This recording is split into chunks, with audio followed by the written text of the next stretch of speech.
I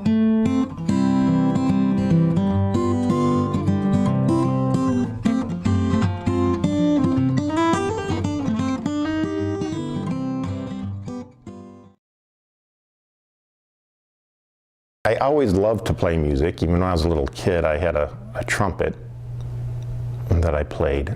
I loved playing it, but I was so much more intrigued by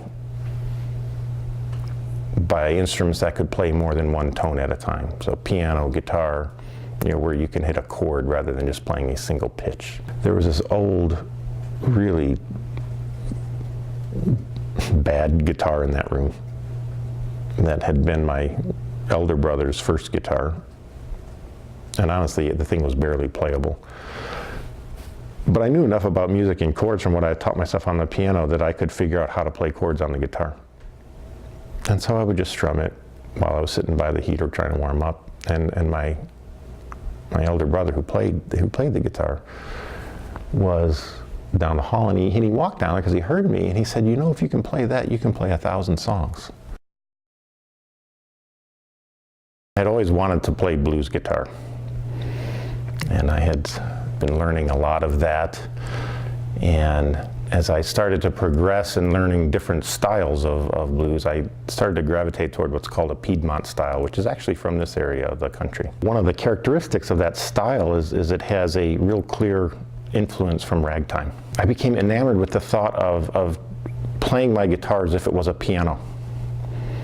And so I got a whole bunch of Scott Joplin, Louis Chauvin ragtime pieces, and I started transcribing those for guitar. I heard a recording of Jelly Roll Morton, who is another great piano player who some people will say was a ragtime piano player, but Jelly Roll Morton himself claimed he invented jazz all by himself. His piano playing is really unique, and so I started to learn more about his piano playing, and it's very clear that while he had a ragtime influence, he was doing something that was definitely different from the other ragtime piano players.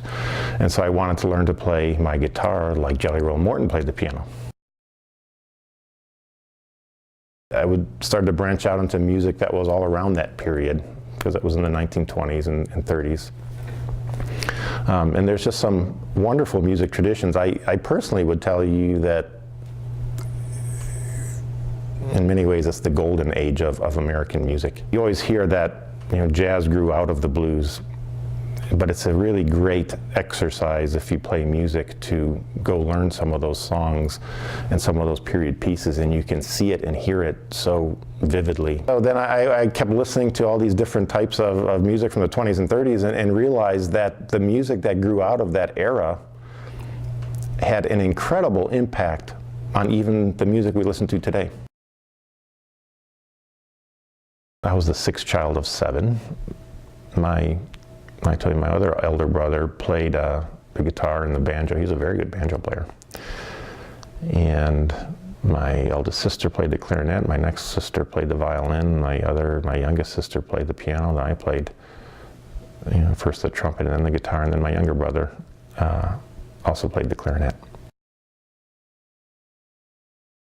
My mother's father, my grandfather, on my mother's side, was an immigrant from Greece. I love exploring these different modes in music. Right, a lot of the music you hear that's either like bluegrass or country, they'll typically use Ionian or some minor modes, but that's about the extent of it. Whereas if you start like the Greek music, you'll hear Phrygian and harmonic minor modes and these different things that make the song sound very exotic. And you'll hear a lot of that on the CD that we recorded. There's definitely use of modes that were from the Mediterranean area. Quite a few of the songs have that type of influence in it. I was in a record shop, and I was looking at the used records, and I found this one by Reverend Gary Davis, who I'd read about.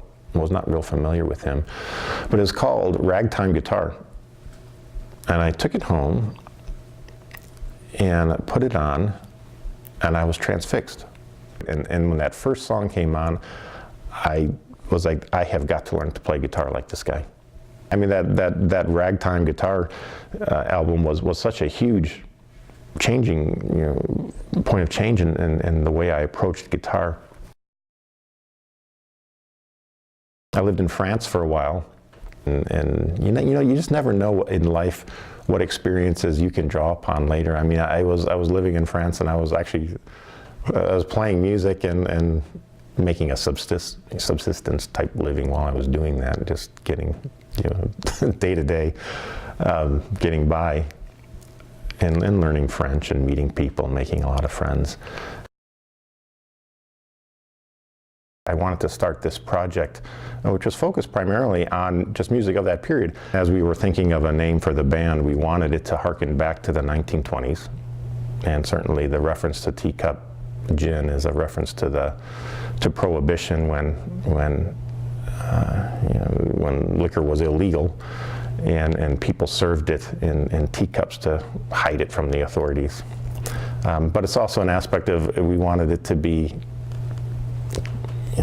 carry the aspect of a party going on, right? Because music, in my view, is very much a celebration. It really came out of the growth of all these different musical ideas from that period, and then making sure we had some reference back to that period in our name. The other guy who plays guitar, Mike Reed, has family roots in New Orleans, and he is, I mean, he's been playing music for forever, and was touring as a rock and roll guitar player for a long time. So you'll still hear his very heavy rock and roll influence into some of the songs we do, especially some of the solos he takes. Our singer, Christy Benson, is, I think was born in Arkansas and lived in Savannah for a while, but very clearly a more of a Southern influence to the style of her approach to music than I have. So it's a nice combination, and so, like, to answer your question, I think I'd say the influence of those different areas of the country comes out more, and I think in the performance than necessarily the songwriting. I mean, clearly, jazz and blues are the focus of what we do. Those are the most prominent. But these influences just go on and on and on. There are elements of guitar runs that I learned from Beethoven or Mozart or Chopin that I still use in solos. And would I say that there's a big classical influence in our CD? I would say no, it's not big, but it's still there. If I had to only choose one song, the one I would probably keep with me is Memory. A very kind of tango feel to it, and I love the exoticness of that tango feel. A song that actually was inspired by the shootings in Newtown, Connecticut, and one of the things I really love about that song is that while the title hints at what's going on, the beginning part of the song is very much a love song, right? It's images that of things that are very dear to people.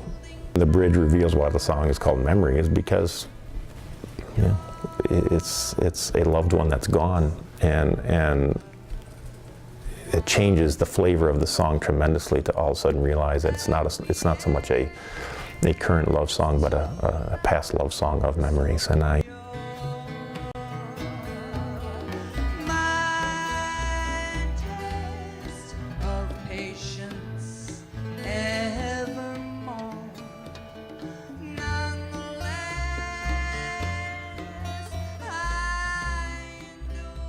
it's really hard to accept something as done. With music, you record it, and then you go back and listen to it, and it's really hard to be happy with your performance.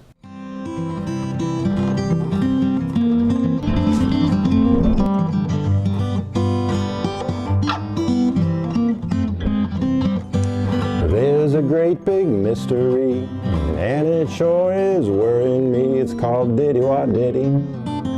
Oh, Diddy Wah Diddy. I wish someone would tell me what did it mean.